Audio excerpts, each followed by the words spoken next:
Paternalism refers to the practice or policy of limiting an individual's or a group's freedom or autonomy for their own good. The term comes from the Latin word pater, meaning father, and suggests a relationship similar to that between a parent and a child, where one party assumes responsibility for the welfare of another.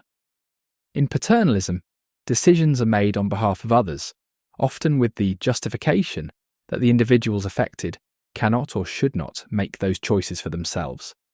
This concept can apply in various areas, such as government, workplaces, education, and personal relationships. Importantly, paternalism involves an assumption that the authority figure knows what is best for those under their care. One key characteristic of paternalism is the restriction of choice. Paternalistic actions often involve limiting the options available to people, even if those restrictions are well-intentioned. For example, a government might ban certain substances to protect public health, even if individuals wish to use them.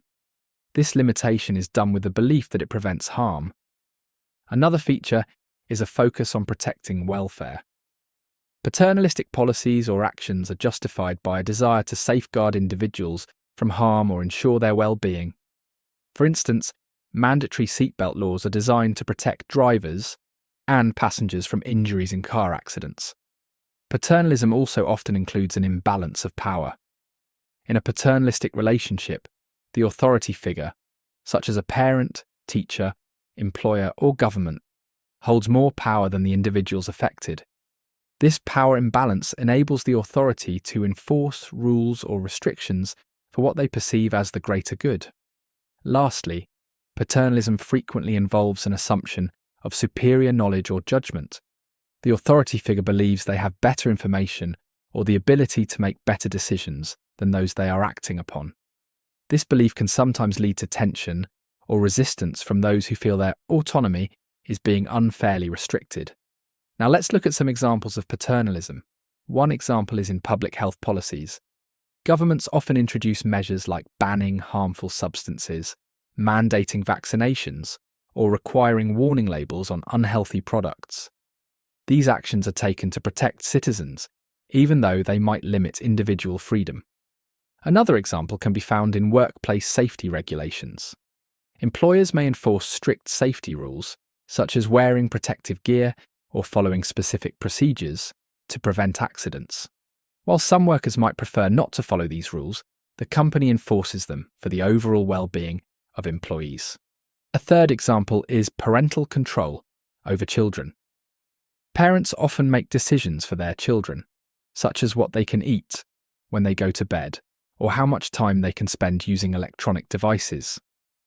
These decisions are made to ensure the child's development and health, even if the child disagrees with the restrictions.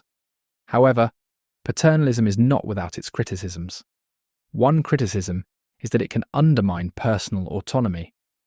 Critics argue that people should have the right to make their own choices, even if those choices might lead to negative outcomes. For example, forcing someone to follow a specific health guideline may feel disrespectful to their ability to make informed decisions. Another criticism is the risk of abuse of power. When one party holds significant control over others, there is a danger that they might misuse this authority. For instance, a government might impose overly strict regulations under the guise of protecting citizens, but could actually be limiting freedoms unnecessarily. A third criticism is that paternalism can sometimes be based on flawed assumptions. The authority figure may believe they know what is best, but their judgment could be incorrect or influenced by biases. This can lead to decisions that do not genuinely benefit the individuals they are meant to protect.